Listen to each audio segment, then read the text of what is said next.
Good evening, everyone, and welcome to another episode of Honest Hour. Tonight's guest is Nilaysia Torrey.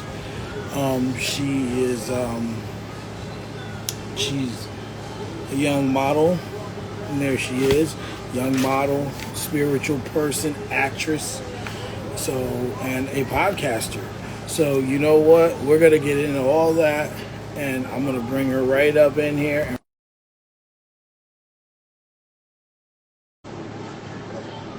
Mike, can you turn that down?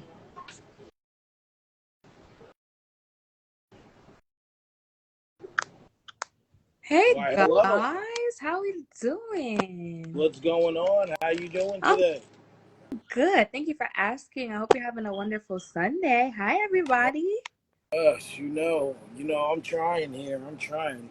I just had to get a little sleep. I just tired all the time. All I do is work. It feels like so. I Yes, am rest just is most definitely needed. yeah. So I am just so exhausted, but I'm here. We're here. We're alive. We're healthy. God woke us up this morning, so that is what we're happy about. How's your day going? It's great. It's great. Just got some work done. Just got off of Bigo. Now I'm on Instagram. So Listen, the hustle never stops. Lee never Flex ever. Star says that they are your biggest fan. Man. You out here. Oh, it's Lee. What up, Lee? That's You my out. brother. You out here getting it going, getting the hustle on. So, but we got so much to get into. So much like I wrote this whole thing out here. Oh wow. Yeah, yeah, and yeah, and then the crazy thing is, after I wrote it, I got so in depth to like the spiritual questions, I forgot the actress section. So I have to add that in as we kind of go along. Okay. So Okay. that's gonna have to go kind of come on the fly because I went like modeling the spiritual stuff because I have some deep rooted spiritual questions for you. So I hope you brought your cap, and then of course talks with Lay. So we gonna have to squeeze that in there. I'm gonna have to get that in there on the fly. However, right now you currently live in Atlanta, correct? Yes, I'm currently in the Atlanta area. But originally you're from New York, the Bronx, huh? Yes. So what was your experience like in the Bronx, and how long did you live there? I love asking people this question because everyone's experience in the Bronx is different. So everyone's experience is different. I usually say the Bronx, but I'm actually from a small town called Mount Vernon. If you know, you know. Money earning Mount Vernon. Shout out to Heavy D.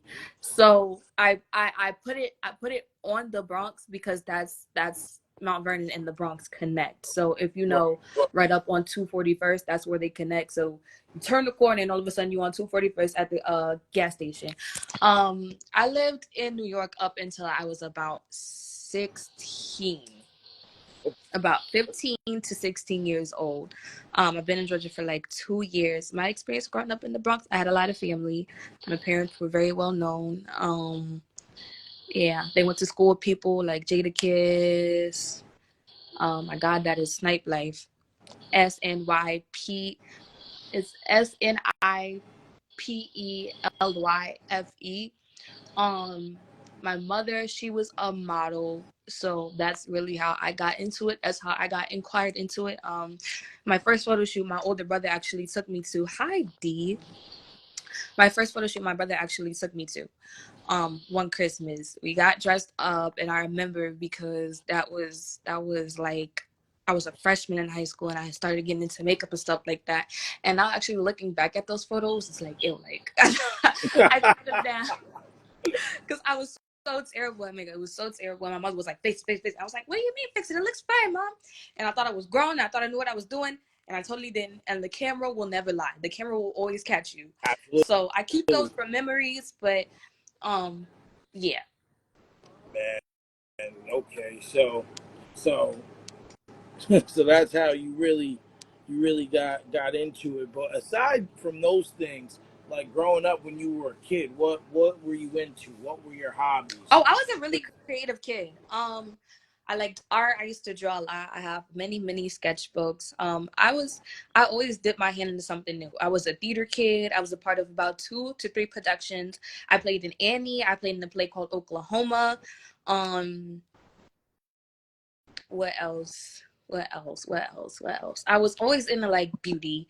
So like I always switch up my hair and everything. I was always into that stuff. And my mom, she's not really much of a diva. So she's like, I don't know where you got this stuff from. Like it's not for me.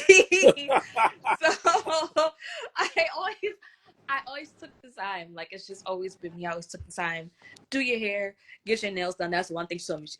Always have your nails done. It Always. Fly always be on sneakers. I point. actually grew up with a lot of boys, so like the sneakers, that's just a part of the game. Like, period. Always Jordans on your Absolutely. feet. So yeah.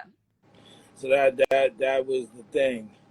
That was the thing for you. Was always just really grinding. You was really creative. So really, who you are now and who you're still becoming, because you're still quite young, is everything you've done has garnered you towards where you are now. Yes. So earlier, I re-listened to 2 episodes of Talks with Lay, and I have some side notes that I took from the 2 episodes I was listening to. But one of them was talking about, I believe, the first episode I re-listened to, and the second episode. You're talking about church. Did you grow up in church? Like, Yes, I did you're grow up in church. My uncle, he is a bishop, and my aunt is a preacher. They're both married, and they always had their own church.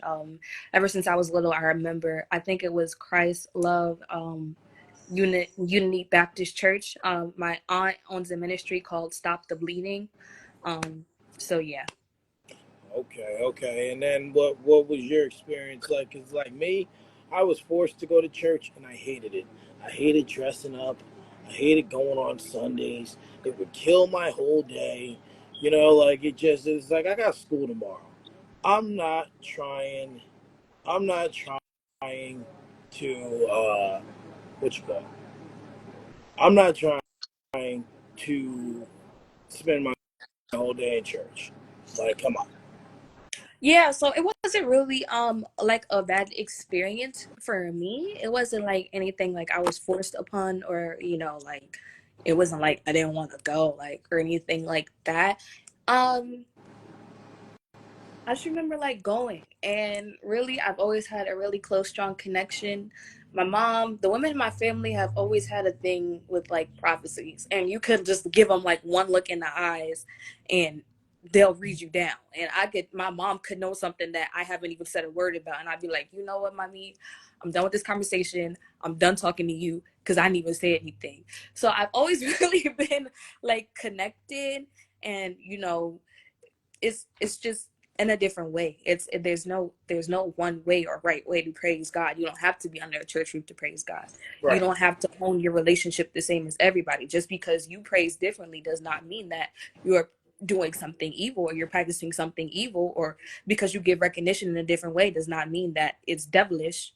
So Okay. Yeah, because everyone takes things differently. They do things differently. Everyone goes to church differently.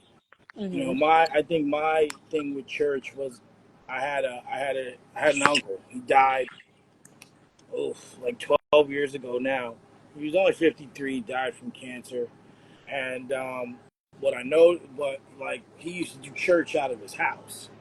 So once he started doing the church out of his house, um, he used to take tithes and offerings every week. Well, then I realized like he used to talk about a church building, but then what ends up happening is suddenly he's having this house built in Pennsylvania. So it's like, yo, my thought process now is like, okay, it ain't about the church, it's about padding your pocket. And this was my uncle. This was my blood uncle, like my Mhm. mom's older brother. So like it really just tainted my mind on church, and it really tainted my mind on how churches can operate. Not all Yeah. churches are like that, but They even show you, like, I don't know if you've ever watched The Shy, but in this season they brought in this preacher as a recurring role, and it's showing the dirt that some churches do. You Yeah. know, cleaning drug money and taking from its congregation, and the congregation don't have nothing, or the people coming to the church, but the pastor got a Benz, he got a big old house. So in a sense, that churches don't have to pay taxes. So it's like a hustle. It can be like a hustle. Mystic Official says people give all their money to the church and complain when they don't have any for themselves. Yeah. It's a thing where it's like I didn't have a bad relationship. Like I wasn't forced to leave the church. I still have not left the church. I just don't go anymore. Like I don't have a problem with it. But some people like to fearmonger. And that's my thing with TED Talks with Lay, and that's why I created the podcast. So it's a safe space for people to learn. I don't deem myself a high priestess. I don't deem myself a preacher. I don't deem myself any of that. I don't deem myself holier than thou or anything like that. I'm just there to spread the information and educate others, because when I started on my journey, I had to do all the research myself. I had to find people to listen to. I had to read books. I had to practice. I had to, sit there and actually dissect what I was doing before I actually touch stuff and mess myself up really, really bad. So it's just me, being a friend and actually being there and creating a space for people to come and learn and giving them the resources and saying, hey, like I read this book, it's a good book for you. Or, hey, this is a good website. Or, hey, this is a really nice creator. And, they have a great aura around them, because some people will actually, and it's seen a lot where it's just like, you don't pay your tithes, you're not contributing to the church. Or you don't do this and that the way I want you to, you're a sinner and you're going to hell. And that's really what gets me. So it's just like, I just leave it at that. Yeah. Yeah. There's no need to really go deep into it. You just are offering information to people who may not know or may not understand what it is. So we touch. Yeah, because I feel like people that did grow up in that setting, they have these gifts and from childhood, and they don't hone them because they're disconnected from them, because they're told, hey, stop that, you're talking crazy, or you didn't see that, that's a demon, go pray it away, or rebuke it, or whatever. Right. Yeah. Well, one thing that I've learned, and I heard J. Cole say this, is that, okay, have you ever thought about, like, how your thoughts aren't your thoughts? So what he's saying is, he goes, when you think something or you say something, those thoughts aren't your thoughts. So when you grow up, your parents instill what they think is right in you. That's not your thoughts. Those are not And, your thoughts. and it's not their thoughts. They're teaching you what's right and what's wrong. So now sometimes when you hear different things, it's a culmination of different, your opinion can be culminated from a number of different things that you've heard or seen. I mean, I take the way, like, when I first started becoming a truck driver, I would go with different guys, right? And I would see different ways to do the same thing. Mm-hmm. Everyone did things differently, but from that, I was able to formulate my own way to run my day. And it's the same thing with thoughts. You Yep. know, like people live and die by that Bible. Live and die. My other uncle is also a minister, and he Bible study every Wednesday, church every Sunday, every whatever day, and there's nothing wrong with that. However, we have to sometimes differentiate what's real from what we feel. Sometimes have to carve our own lane. And a Mm-hmm. lot of people can't do that. They just kind of go with whatever's there, if that makes sense. Yeah, whatever is put in them and whatever is instilled in him. And it's funny that you mentioned that quote, because not too long ago I was reading a book by Abraham Hicks, and it teaches the art of detachment. I don't know what the name of it is. It's a series on the law of attraction. I think it's either book number 2 or 3 in his series. And he says something about the older generation instilling beliefs into the younger ones. And he says that, you know, just because you're older and you have more experience, this is what parents do. They are older, they've experienced it already, so they tell their children, hey, this is the way to go about it. When they don't understand that it's not your experience, this is their experience. So you Right. can give them advice, but it does not mean that they have to go about it the same way that you did. Exactly. This is their experience. You have no control over that. You don't. You have no control over what people feel or what they experience. And, sometimes people feel the need to be in control all the time, and it doesn't work that way. You're not always going to be in control. You can't control other people's actions or inactions. And, I speak that as a person who's a father, who's a husband, who's a friend, who's a brother, an uncle. Prime example is my niece, right? My niece is 20, no, 27, because I'm 36. She's 9 years younger than me. We had a talk. She lives in Memphis. We had a talk not too long ago about her children. She is 27 and she has 5 children. Oh And my God. Jesus. now her mother, my sister, has 10 children. But, once again, that's what she's seeing, right? She had the conscious decision to say, I don't want to live like my mother did. I could go this way. But she decided to go that way. So now she's pregnant again with child 6 and 7 with twins. We priorly had a conversation about maybe about rearranging that path. But, she goes online, she dresses very revealing, I would say, and not like, some women reveal when they model, which is all well and good, but she is revealing in a club, breast out, booty shaking, what do you think? What kind of attention do you think you're going to garner? And that's what she's garnering. So, I mean, you could get that attention, but I always say, like, just because the woman dresses revealing doesn't mean she's easy. You see men post guns on Instagram all the time and they get robbed. It's just about her conscious decisions, honestly. right. So, Here's, hey, you're sticking in the oven. Don't make that. Yes, exactly. So, it's just very conscious, but everyone's different. So now I want to get into your modeling. So you mm-hmm. said that your brother took you to your first one when you were younger. You were about, would you say 9? Mm-mm. About No? like 14, 15-ish. 14, Yeah, in 15. that stage, like a freshman in high school. Okay. And so what garnered your interest? Like, who is this young lady dropping jewels? You ain't seen nothing yet. Keep watching. Um, what made you take that first interest in it? Was it something he surprised you with at that age, or was it something you wanted to do? It was something that I very much wanted to do. It was just about being in the right place at the right time. Honestly, my mom, as I said before, she used to do it and she was showing me her photos all the time.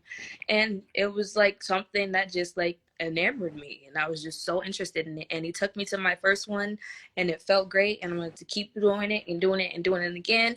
And then I realized like, hey, this is something that I really like. I could go farther with this. This could be like some sort of career. So over the years, I kept taking my pictures. As I moved out here, I started to connect and network with people and working on my portfolio more. And then I realized, hey, you can act as well. So why not put that? Why not do some work in that and put that on your resume? Um, so yeah, I've always just really been like the type of person that's like, you know, like if you like something, then do it. Like Right. do it. Absolutely. Absolutely. If you and the other thing is, why wait? Like, so many people procrastinate. Even myself. I want to show you something.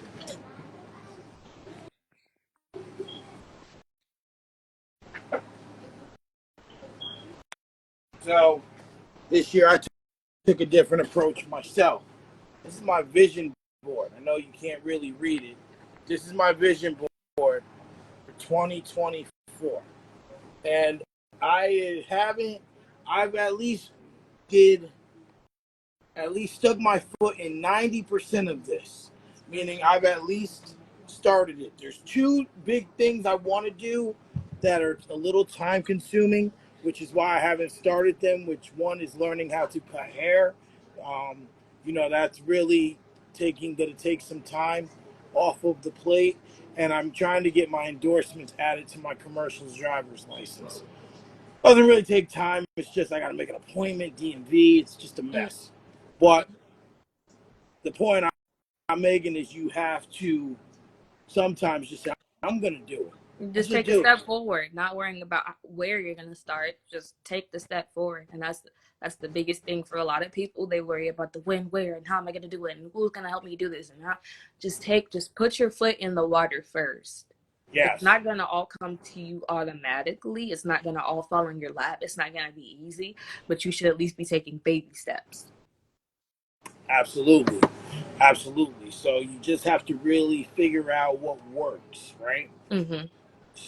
So when did you decide, okay, I like this, I want to start doing it?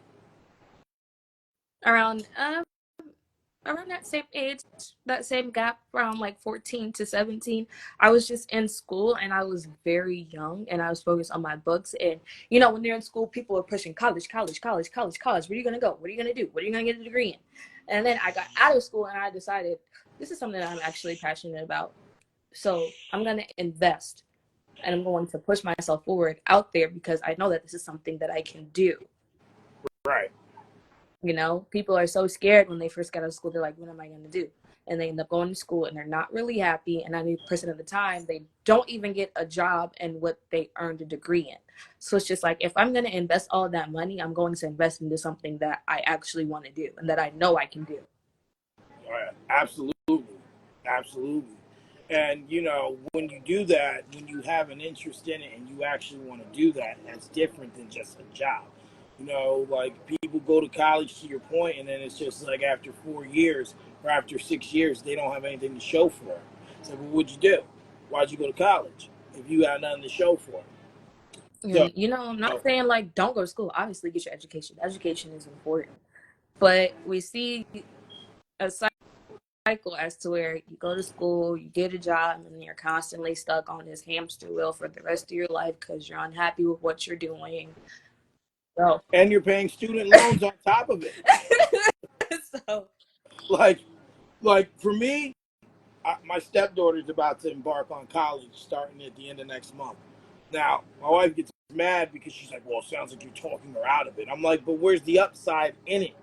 I said, think about it. She's going to go to college 4 to 6 or 8 years or whatever, depending on what she chooses, maybe grad school, to pay student loans back and maybe not even have a degree in that field or have a job in that field. So, what are we really talking about here? And she's like, I can see what you're saying. But you my know what? Give it a shot. It ain't for you. It ain't for you. But if you want to keep going, keep going. But I feel, unless you're going to be a doctor or a lawyer or, something really high up in the world, a CEO of a company, college, there's so many different ways that you can really do different things. yeah, it's very hard, and I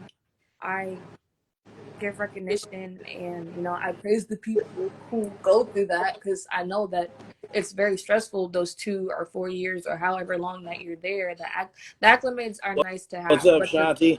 my thing is like if you don't invest in your dream, you're gonna be stuck for working for somebody else who did. So it's just Right. one Absolutely. or the other. Like which pill are you gonna take? It's like taking the red pill or the blue pill, right? Yeah. Like it's either or, never both. So when you realized you wanted to model, did you realize did you realize that you wanted to? I'm sorry. Was it something you were natural at, or was it something you had to train to do? Because, uh, I've had a couple models on here already, and I've noticed, one of the things is the timing. depending on the shoot and things of that. Like if like okay, like we've all seen the movie White Chicks, right? Hmm. At the end, there's a modeling point. Hmm. So like there's a model on each side. They come, they kind of look to each other, stop. You know, they turn. They have to just do it really at the right time and all that. Synchronized. Was that something? Yeah. Was that So natural, or did you have to, or what kind of training did you have to do, or coaching to get to where you wanted to be? me, I like being in front of the camera. Ultimately, I would like to be on the runway. I would like to do some catwalks. And those models that you see synchronized walking, they did have a coach and they did practice that choreography. So things like that do take some time. Like when you see shows and when you see walks and when you see stuff like Fashion Week, all those have dress rehearsals. The catwalks, they have rehearsals. So, they're on beat. So they're like, okay, she's going to walk from this way. You're going to walk from that way. I know how it all goes down. You're gonna Yeah, walk from that way and you're gonna go on beat, and they practice and they count 1, 2, 3, 4, and then they do their little choreography and stuff like that. So that's how that happens. Now some people, they go deep, they invest into a walking coach, they do these crazy programs and they do boot camps and all of that stuff. So yes. People do train for this.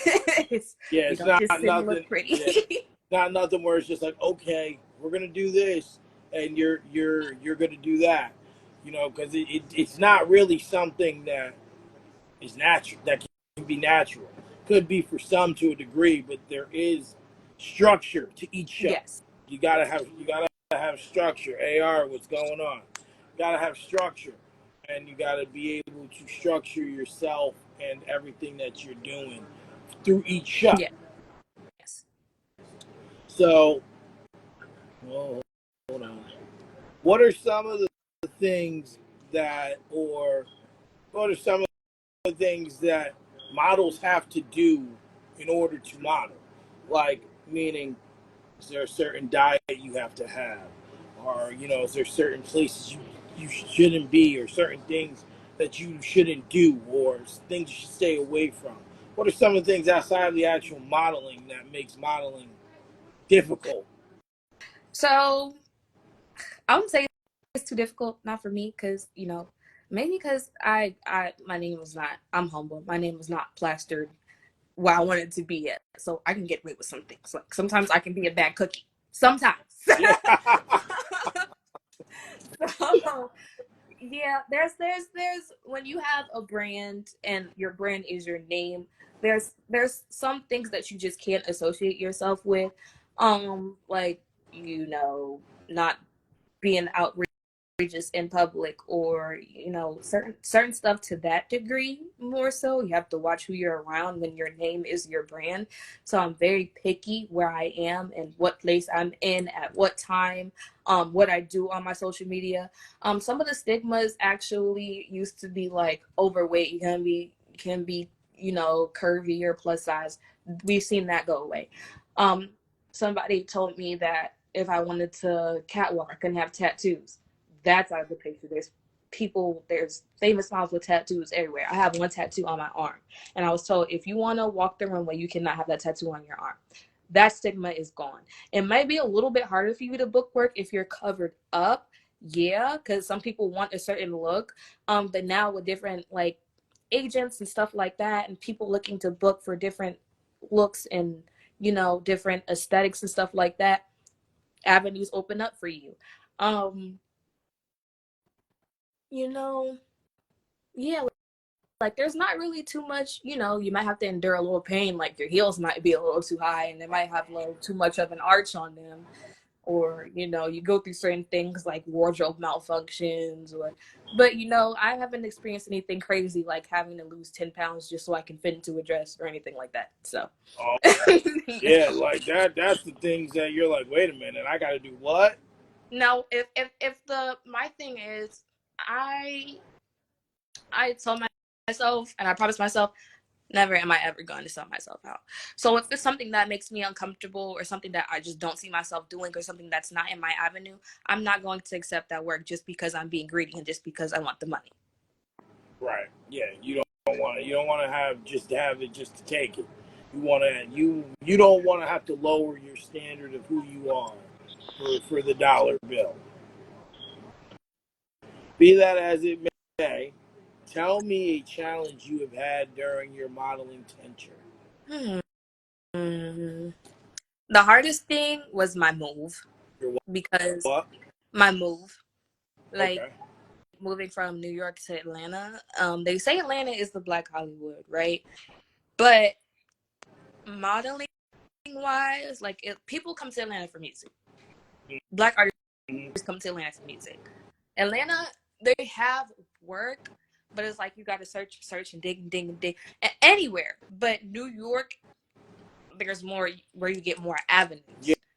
So it's like Atlanta is not about more so what you know, it's more so about who you know. As for New York, you could walk out on the street and see, like, I don't know, a billboard, or you can, Google like agencies or work, or, casting calls or something like that. But Atlanta, you actually have to get out and make the connections, and so Yeah. Music in Atlanta is very easy. It seems like. Um, you know, a buddy of mine who passed away, Naj Murph, he left New York to move to Atlanta to further his music career. mhm. And then he moved back here to further it more, but unfortunately he passed away. I'm sorry. I, Thank you. A lot of people who I know, one of his good friends actually is going to come on the show down the road. His name's Kean K. Martin, very phenomenal artist. Same thing. He's now opened up for Bobby Valentino and Keisha Cole, you know, and he's really doing a lot of things. So, it's very easy for music, but in this field, it seems like the transition is hard. Because, like you said, New York, it's kind of like, okay, you can go Yeah, snap, anywhere. snap, You snap. It's know? fast paced. In Atlanta, it might take a little longer. Right, especially like living where you're from, Bronx slash Mount Vernon. You can find stuff in the Bronx, but if you can get your way to Manhattan, that's the gold mine. You can find anything and everything and anyone who's anyone in Manhattan, right? Hmm. So, what is one piece of advice you would give an aspiring model? Confidence. Confidence. No matter what room you walk in, you make sure you're prepared, you make sure you're put together, and you hold your head up high and you brand yourself. You tell them, hey, this is my name, da da da da. I work with X, Y, and Z, and this is what I have going on. Do not play with your brand, and do not play with your goals, and do not compromise for anybody. Mm, powerful, powerful. So, from the modeling, how did acting come into this? Was that something you always taking an interest in? So Or acting was nothing new. It was, as stated before, I was always involved in theater and chorus. I actually did a couple of productions throughout my school career. And I realized, like, hey, you're also really talented in this branch. And I've never been the type of person to put myself in one box. So it's just like I started getting out there. I started searching for casting calls, with directors and stuff like that. And I'm working on a project right now that I can't speak on, so y'all stay tuned for that. It will be released pretty soon. Um, but yeah, it was like, this is something that you do too. Why aren't you doing it? Why are you presenting it? Why are you hiding it? yeah, yeah, exactly. It's So you're okay. So let's utilize that as a segue to the next question. So you're working on something now. Is this your first project, and is this something you're aspiring to do along with the modeling? It is one of my first projects, yes, and it is something that I do aspire to do with the modeling. It's definitely gonna be a hit. So that's what I'm telling y'all, to stay tuned. Oh, okay, okay. Well, now I'm curious. Then who were some of your inspirations acting? I do know in one of the episodes I heard you mention something about Taraji um, P. Henson. But who are some of the other people you've watched maybe that maybe send you down that revenue. Angela Bassett. I remember growing up watching her with my grandmother. She's always been one of my favorites. Each and every project she works on, she takes a piece of the character and she becomes them over time. So for Yes. her to sit there and dissect the character like that and then actually become that person when it's time to get on screen, that's a huge inspiration. And I could tell that she's put hours and hours and hours of rehearsal and hours of work behind her practice because that takes a lot. I actually watched her in one season on American Horror Story, and she was on the Coven season. And she played Marie Laveau, I believe was the name. And New Orleans has a lot of spiritual history, so that's what they were basing it on. And she played Marie Laveau, and her acting was freaking amazing. Wow. Well, she is. You know, my first movie I seen her in is How Stella Got Her Groove Back. I was, I don't know, 10, 15. I don't remember what year that came out. Her and Tay Diggs. And at that time, she had said she was 40, at least for the movie. Whether she was 40 or not, in reality, I'll never know. But if you think about some of the roles she's played, just really think about it. She did that role, killed it. She played Tina Turner. She played Biggie's mama in a movie, in Biggie movie. She's played Black Panther's mother. Mm-hmm. She is currently doing 911, being Sergeant Athena Grant, killing it. The most, I believe, the highest paid actress per episode in like history of television or something crazy. I think she's paid like $250,000 um, an episode, which Mm-hmm. is crazy. So that's definitely a good role model to look behind and to really structure what you're doing because she's the ultimate role model. There we go. So, are you are you looking to have your name in the big screen, girl, with some movies? Oh, I think we got a little buffer issue here.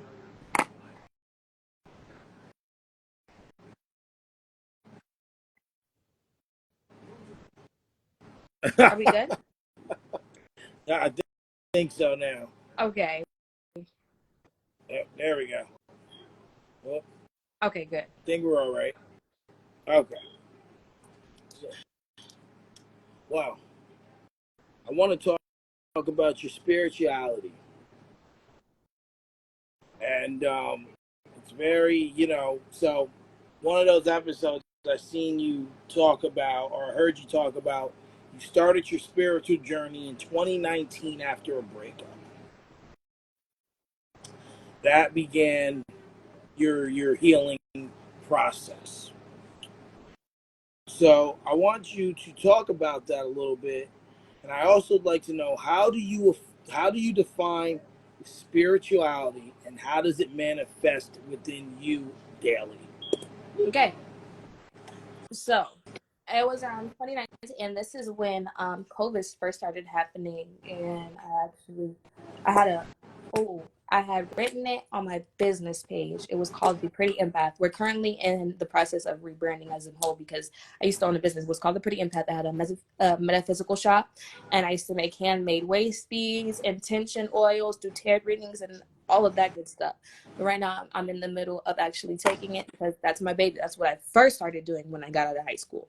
So that was my first thing that I did. I started a business, but we were in the, you know, middle of actually stitching that together because I'm actually a first generation entrepreneur. So it was just me trying to figure it out all by myself. I've been in local Right. shops, I've done markets, I've done websites, everything. So that will be back soon. So it was in 2019, and I remember everybody was calling Beyonce a witch, and I was like, "Is Beyonce a witch?" And I looked, and I've always kind of been like kind of like my favorite movie growing up was Twitches, and there were these twin witches, and it was a Disney movie, and the main characters were played by Tia and Samara, and it was like I was just like I was just like so interested. So So amazed by them. You're like, oh man. yeah. So I was like, "Is he my favorite witch?" And I looked at it, and I was like, "Oh, kind of like, oh, whatever, whatever," because people are always saying, X, Y, and Z is Illuminati, and check out this, and they did this hand symbol, and they covered the eye, and whatever. So I was like, "Oh, they on some BS over there, whatever." So then again, I guess YouTube caught onto my algorithm because I love conspiracy theories. I will go down a rabbit hole. So I guess YouTube caught onto my algorithm, and this lady popped up, and I remember her name was Black Witch Yaya, Blaqe Yaya, and she was explaining the Orishas to people, and she was explaining who Yemaya is, and who Oshun is, and who Shango is, and so then it got tied to Beyonce again. So I was like, okay, whatever. I left it alone. Yeah. And then I had started journaling because I was a kid. I was stuck in the house. I had nothing to do. Journaling, meditation, whatever. Cool. So then I had to date this boy, and we had broke up. It was a really nasty breakup or whatever. And so that happened, and I was really depressed. So I needed something to focus my mind on. So every day I would journal, I would meditate. Fine. And then I would get more into the research about this subject. And as I'm, you know, reading into it, I'm like, this is also kind of like African history. Mm-hmm. So then, So you're like, okay, wait a minute. We're on to a little something, something now.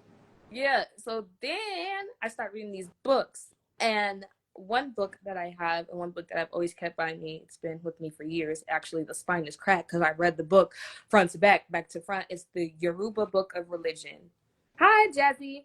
It's the Yoruba Book of Religion, and they go into the ancient practice and how the slaves were transported during the transatlantic slave trade, and how the practice of this new age spirituality came about. Um, so that's a good one in case you guys are wondering, you wanted to get into it. Okay. Um, so I started reading that, and then I got into the divine feminine, and that ties back to TED Talks with Lay. The book that I read was called The Sacred Feminine by Ara Blair. And she discussed all of that stuff because at that time, when I had got into the breakup, me and my mom weren't getting along. And, kids are curious. I was doing something I had no business doing. Yeah. So, yeah. And so I read it, and it talked about puberty, it talked about relationships, it talked about friendships, it talked about intimacy. And that helped me get back on track and to understand, like, in my mind, like, okay, this is what's happening. Like, no, you're not crazy. No, it's not the end of the world. It's just one chapter in your book. It's not the end of your story. So, as I always tell people, like, if it were never for that breakup, I never would have formulated into the person that I am today, and I would not know as much as I know. So that was really Right. just like a gateway for me. Wow. So that's how. Oh, that's deep. You really just took something, and instead of dwelling in it, you really made it into something that you could learn learn a new avenue, but also heal at the same time. You know. So, with that being said, how do how do people cultivate a sense of inner peace and connection with something greater than themselves? How did they cultivate a sense of peace? Um, my thing is, and when I tell people when they always start out and they say, "Hey, I want to go on my journey. I want to feel aligned, and I want to do this, and I want to do that." I always tell people, the most scary thing is sitting alone with your thoughts. Most people cannot stand to sit alone in silence for like 5 minutes. I swear to God. Like that's all you have to do each day is when you wake up, don't grab your phone, sit there for a minute, take a couple of deep breaths, get your thoughts together for the day. And that's the scariest part because people don't want to face, their inner trauma or their wounds or stuff that they, bury in the back of their heads or something that they may be facing, in the right now. They want to distract themselves with the technology.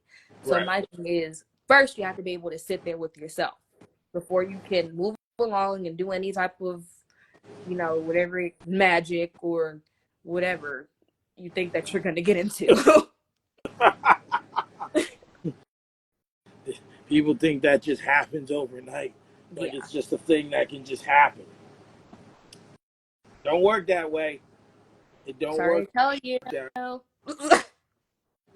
So one thing I wanted to add on to that is I was like recently going through like a dark time myself, and I always said that the worst place you can be is stuck up here because sometimes those thoughts will eat at you because there's no escaping, Mhm. right?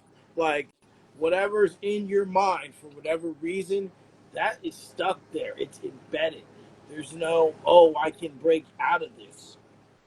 And I don't think, I think being in touch with yourself is just as important as being in touch with other people.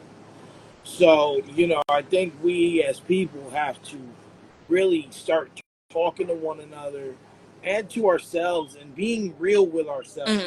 Because that's where it starts, is being real with us, not with other people as well. Because if you can't start with yourself, you can't take care of anything else. Mhm. So, one of my favorite words in life is purpose. That's why my new clothing line coming, it's called Purpose and Positivity. So this question here, it's a deep one. Do you feel a sense of purpose and meaning in life? Yeah. So what do you feel like your sense and your purpose is for your life? I mean, I wake up every day. I'm here, so I have to have a purpose. I think that the things that I'm doing are my avenue. My sense of being, my purpose is to spread light and information to others, and not only that, but help them heal. So I feel like in that sense, yes, that's what I'm here to do. So you feel like your spirituality is your vessel to help people? Yeah. Because a lot of people, we can have different ideas, right? We can do different things, but we it's up to us to share our gift with the world, Mhm. utilize that, and if you can utilize that gift to make money on top of that, why not? Mhm. It's two birds with one stone. In a sense, it's two birds with one stone. You're knocking it out of the park. In what ways can people deepen their connection with nature and the universe? So right now we're in the season where it's hot. I wouldn't advise anybody to do this when it's really cold. Go outside, touch some grass. Just touch some grass, man. Go outside, no shoes. Stick your toes in the earth. You know, stop. It doesn't even matter if you're doing any grounding, really. Just stop every morning or take time out of the day and slow down and relax and be with yourself and your thoughts. Say a small prayer, say your affirmations, read a book. Just, I think everybody's always so busy that they feel like they cannot make any time for themselves. Like they feel like, oh, I gotta do this, oh, I gotta do it, and they run themselves dry because they're not taking the time out of their day to actually appreciate what's in the now and what's in front of them. That, So that makes it. That so makes a lot. live in the present moment, savor the present moment. Even if it's like the way the freaking wind blows over your face. Like if it feels good, just like stop and breathe it in. Just let it fall off, Yeah. right? Just let it go. Let it go. Well, I think that people, like you said, it's hot outside. Like, but it depends depends on what people want from themselves and from their lives. Like there's this one like I don't know if you really watch sports, but there's this one player, football player. His name's Aaron Rodgers. He's a quarterback. So not like 2 years ago, he decided he wasn't sure if he was going to play anymore. So he went into like a dark cave for like a week and drank nothing but water to like decide if he wanted to play football again. Is is it things like that that people utilize to get in touch with their spiritual side as well as nature? I mean, he went into a cave. Yeah, he went into like a dark like cave for like a week. I didn't hear that story, but I that was like such a drastic example. I wouldn't tell anybody to go into the cave. Now, if he was like fasting, like the water is an example of fasting. Like you have Right. the water cleanse. So fasting is something that helps you not only like in your health, but like spiritually connect, gives you discipline.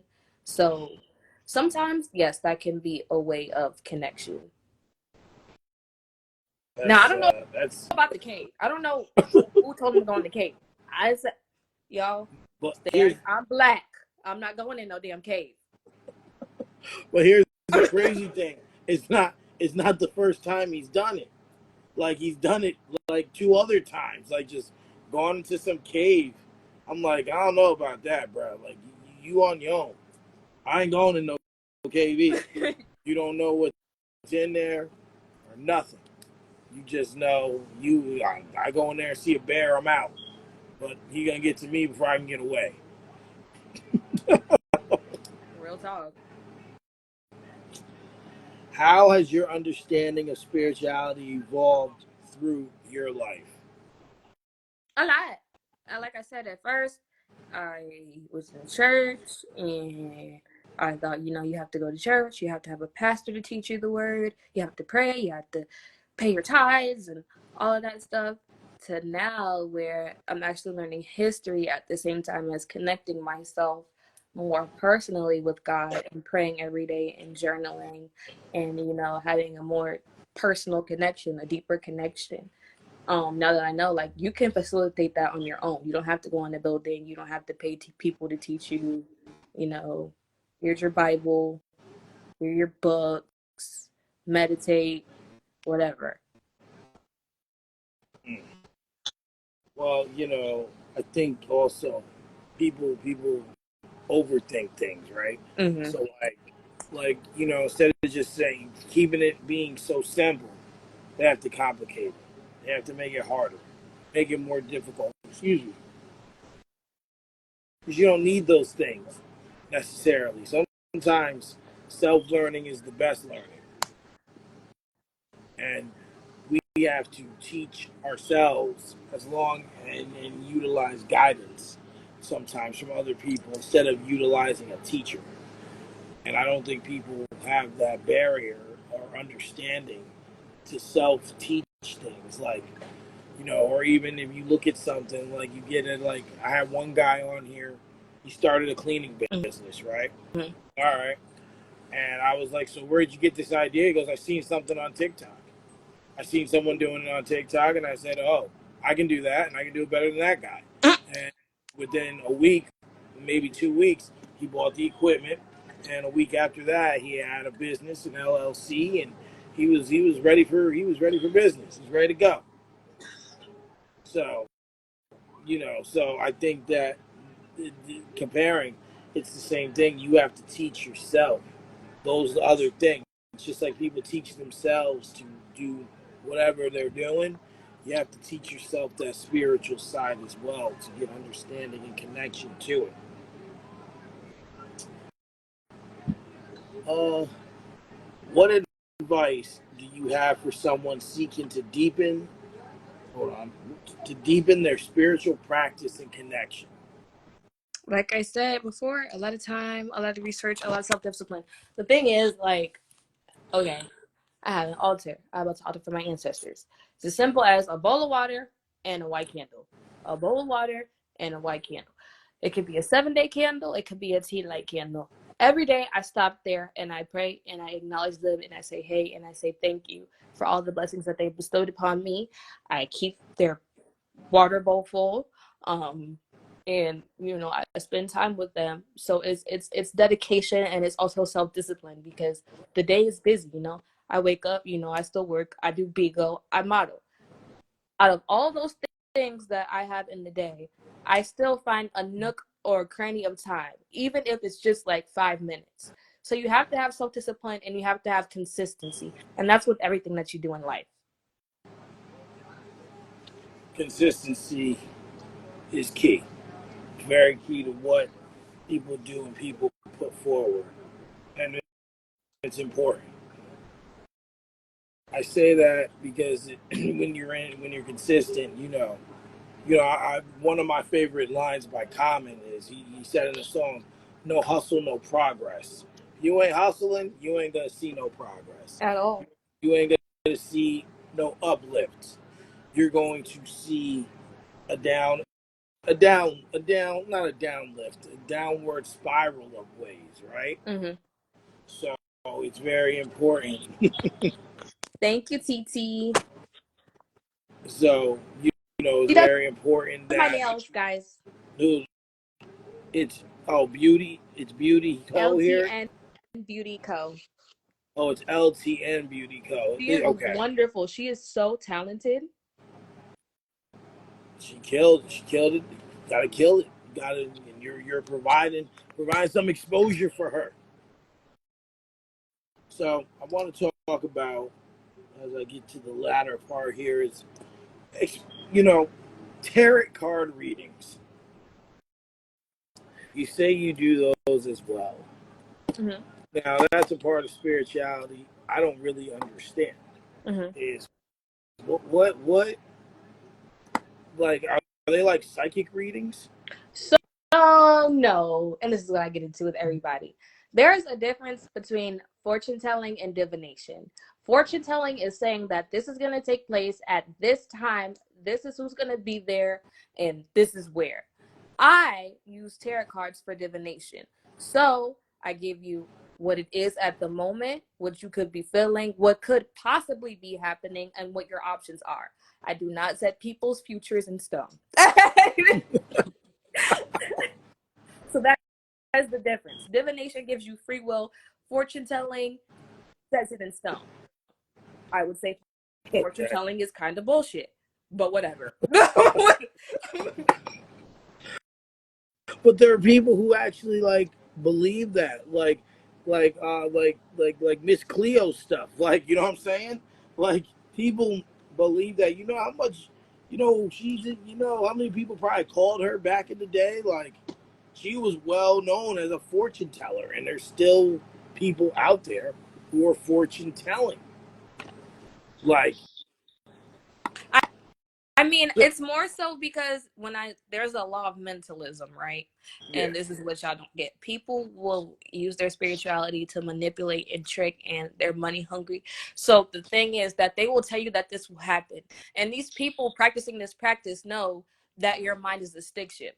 So if you are easily manipulated and you're easily affected and somebody tells you some bad shit is going to happen to you, what are you going to do? You're going to look out your window for a week and you're going to be paranoid and you're going to be rocking, and that's going to cause that to pop up in your reality because they just set that in stone for you. They said, oh my God, this is going to happen. You're going to get into a car crash. Now you're on the road and you're paranoid and you're swerving and you're fritzing and you're frantic. And what happened? You got into a car crash because you were already scared.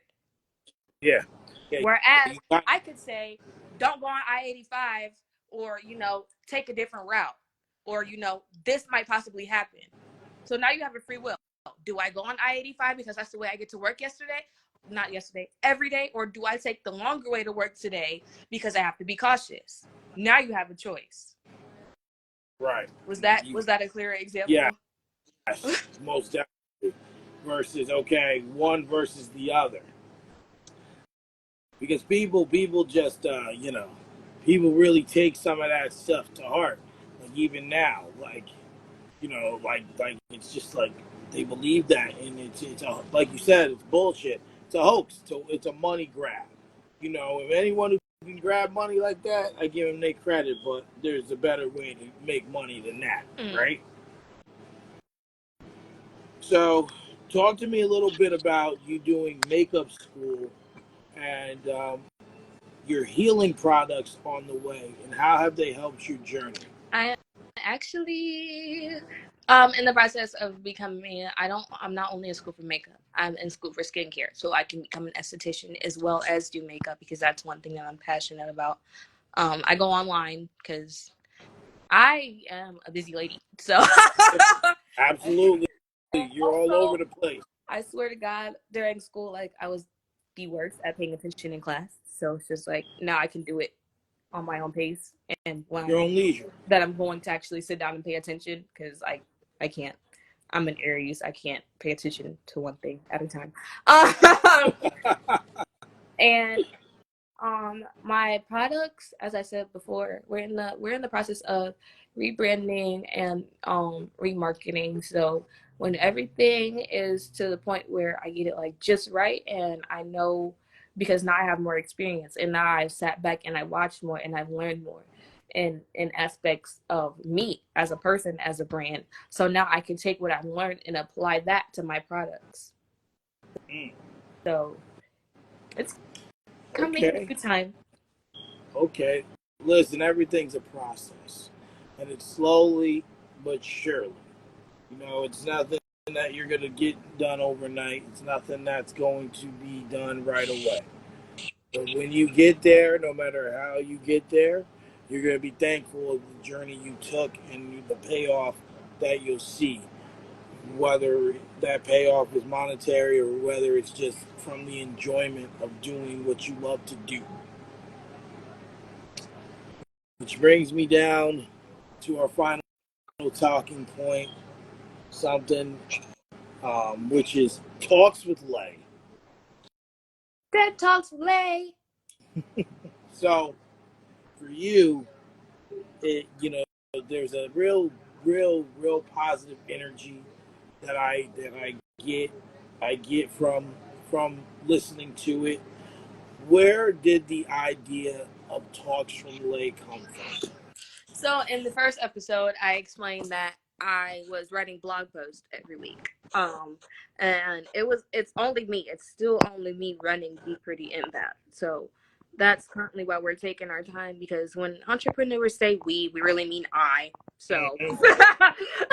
Absolutely, it's just us 110%. manifesting. It's just you, Um, yourself, and I. yeah. Me, myself, and I. So I was coming up with blog posts and I was writing them every week, but it would be educational, but I wouldn't feel a sense of relativity to it. So I trashed the blog. And then I started TED Talks with Lay. And the blog was supposed to be a community where people could come and learn and actually get informed. The page was more so for products and sharing things, funny things, relatable things, stuff of that nature and sorts. Um, so the blog got trashed, and that's when I started TED Talks with Lay. And so that became a thing and that took off. And even though I took that page down, I kept TED Talks with Lay because I figured that could be a pillar in my content because I don't want people to just look at me and be like, oh, she models, oh, she's acts, oh, she's got a little bit of Instagram clout. I want them to actually be able to relate to me in some sort of sense Right, and be like, oh, she's like actually a person. right. So, You want them to actually be able to level with yeah. you. So,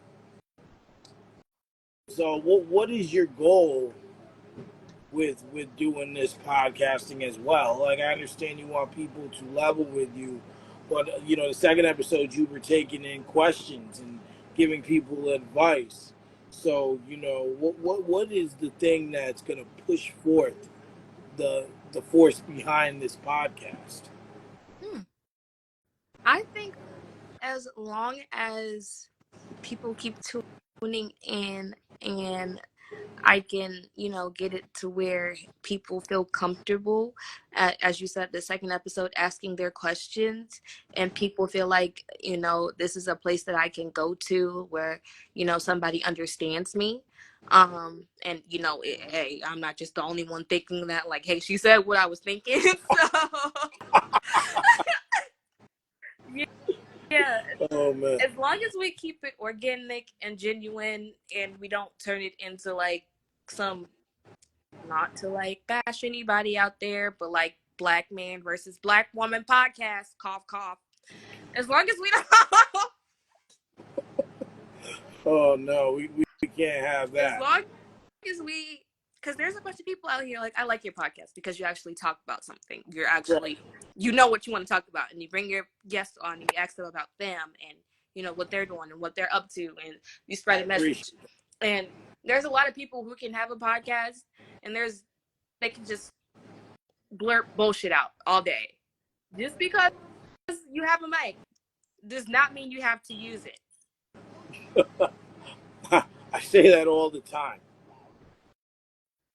Well, when it comes to it, like I've been doing this, like because I do a sports show as well, and through all this that I've done, I did the sports show, and it's more like a leisure thing. I'm trying to grow it, but I'm having difficulty. This show, it's growing. It's getting bigger. It's getting eyes on it, right? And people are paying attention. I've been on the radio in Atlanta. I've joined, I was a guest host on a show that podcasted, but also was on the radio. Mm-hmm. I I've been on a podcast with a guy who's out of Detroit, and his co-host now lives in Atlanta, Mm-hmm. right? So it's all about navigating. It's all about putting out something that people will like and that someone can attach themselves to. Because when you're going, like one of my biggest inspirations is Cameron and Mace. It is what it is. These two guys went up here, went on. They invested $250,000. They got a whole studio. Looks like a legitimate like debate show studio, and they go up there and they talk about sports and they be themselves. Can be like, yeah, man, he just talk like he can. Like he'd be like, yeah, that nigga's stupid. Like, like he just does what he does. So when you are You're a creating that munch environment, and you're playing like a fucking mutt. Let me stop. it, yeah, exactly, exactly. Like there was this one segment where during I think it was the NFL draft. It was the NFL draft. Fat Joe was talking on the panel, right? Mm-hmm. And he goes, yeah, he was like, yeah, man, I like Dick from Kansas. So then after the whole interview, he tweeted, he goes, yo, Mace, Cam, don't burn me, guys, please. You know what that meant. Oh my god. They was gonna get burned. So Cam was up there, yeah, man, Dick Fat Joe over there talking like he like Dick from a certain area code from a certain state. He didn't say the whole name. He said he like Dick from Kansas. Like that Dick must be real good for him. I'm just like, oh my god. But the point I'm making is that you want to create the environment that's comfortable for your guests, that where they can be who they are, and that there's no boundaries or barriers saying, oh, I can't do this, I can't do that, I can't say that, you know. Say and do as you please, Mm-hmm. you know. So, that's one thing about it. And I noticed there's few gaps between the episodes. When do you think you might be able to have a little more consistency with your episodes? There are a couple of gaps between the episodes. I, I have one releasing this week coming up. It's really just me. Like I don't Right, have a team. I do everything myself. right, I'm my agent. I'm the podcaster. I'm the video editor. I'm the photographer. I'm everything. right, So just bear with me, okay? right. Listen, you all got to start somewhere. Like I had a guy I wanted to do like a live in person show, and he's like, "What do you want? This, that, and that." I said, "Nah, bro. Like this, like I like it in its rawest form for right now. I'm starting to get into where I'm going to start editing it, and I want it to be a little more professional looking for other purposes. So I'm going to use a different streamer coming very soon that'll help bridge that gap. right? Um, but yeah, it's difficult. It's a lot of pieces, a lot of time, and even when I'm making like the shorts and the clips and things like that, it's easy to do, but to make one clip, I got to download the video. I got to find the part I want to use. I got to cut it. Sometimes if I want to put the subtitles on it for people so they can read as it's being said, like it could take me 20 minutes to make one video, you know, just correctly, so it's definitely something that's difficult and something that's not easy, not for everyone, until you can get a team of people behind you who are able to help or able to have that expertise in these fields. So, with your podcast, like I said, I love what you do on there. I love how things are done. But what message altogether are you looking to send from Lay to the world? It's okay to be you. Like whatever you're going through. That's just a part of life. Like I don't think people understand because we're so stuck in the social media waves and what's trending and what's who's doing this and that and who got the new beamer and who got the new biz. Like it is okay. Like life happens. Right, Like right. so I'm gonna tell them like, hey, I've been there before and this is what you should do instead of doing that. Don't slash that man's tires. Go read a book. So yeah. You're very wise beyond your years. Um, you know, what are some things that, without prying, I guess I can say, what are some things you can say that you've been through that's helped garner the wisdom that you have? Man, just having good parents, even though they're very, very strict, and sometimes we don't get along, and sometimes I don't like them. Sometimes I don't like y'all. No, I'm playing. Oh gosh. um, during high school, like even though like I'm a nice person and people tend to like attach to me well, in high school, like I didn't have a lot of friends. Like I was like always the odd kid out for whatever Right. reason. I would try to make girlfriends, but that wouldn't last. I grew up with all boys, so I guess that had something to do with it or whatever. But I was like always the odd one out, or I would always choose the wrong group of kids to hang out with, and then I would end up in trouble.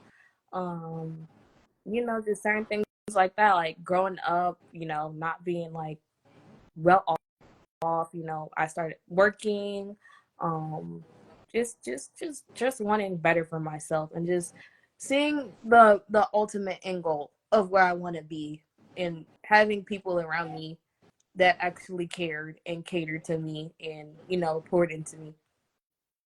Mm. That's yeah. That's deep there, and it's real hard to gain because a lot of that wisdom doesn't just you don't get it in a book. You get it out of real life experience.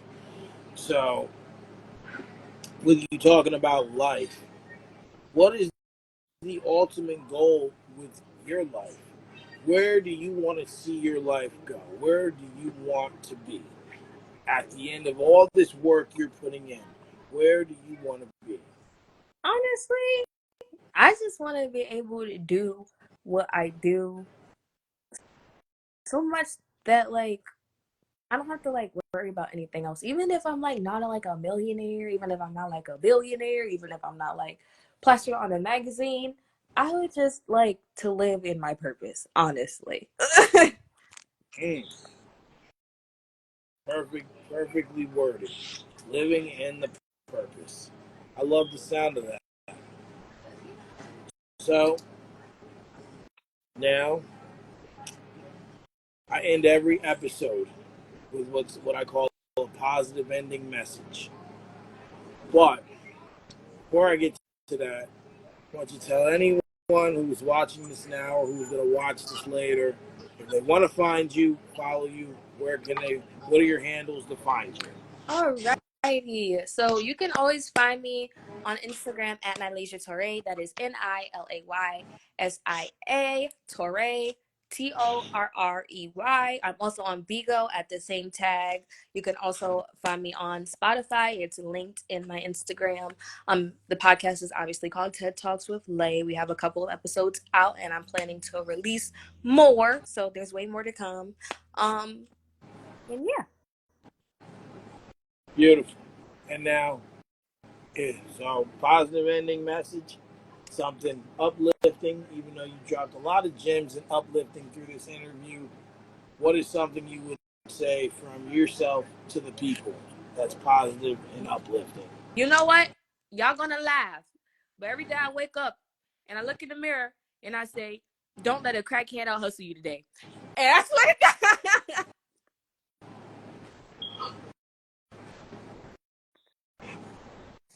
I swear to God. That's what gets me hyped. Oh my God. It don't matter cause listen, right? It don't matter. It don't matter. Every day they gonna wake up and they gonna have a rock. They don't make no type of excuse. They just know I'm gonna put some up my nose. So do not don't you let it happen. You hear me? Yeah. Oh my gosh, that's not what I was expecting. But you know what? It is something that you shouldn't do. Is do that. Get up. You don't see them? Oh man, I can't go partake in X, Y, Z. I don't got no money. No, they get up and they can say, I'm gonna wipe a window, I'm gonna clean some shoes, I'm gonna wash somebody's car. So yeah. And they gonna find a way to get what they want. And even though it's no good for them, it's no good to put in their body, they gonna find a way to do it. But now, y'all, let me stop playing. Be you, because if you ain't you, nobody else is. So that and that. That and that. Yes. Remember both messages. Because the first one was funny, but it actually had some meaning. The second one was down there. Listen, you can't lose with either one of those. I want to thank you for coming on to Honest Hour and having a conversation. You have a very uplifting, positive spirit, and I think you should start taking up stand-up comedy because you got humor in you too. You know, or even make some funny TikToks. Do something. Do something. Because people gonna laugh. That's for sure. And I wish you nothing but success. And I want to thank you for coming on. I want to thank everyone for watching this episode. I have another episode coming. I'm supposed to have one Tuesday with Glitzy. I'm not sure if he's actually going to come on because we haven't spoken about it. But if not on Thursday, Moochie Merchant will be on the show. Thank you everyone for watching. Nilaysia, thank you for coming on. Thank you so much for having me. Of course, and I will see everyone real soon. See you soon. Nerd Camp Sports tomorrow, 6 p.m. on IG Live. Tune in. Peace. Tap in. Bye, guys.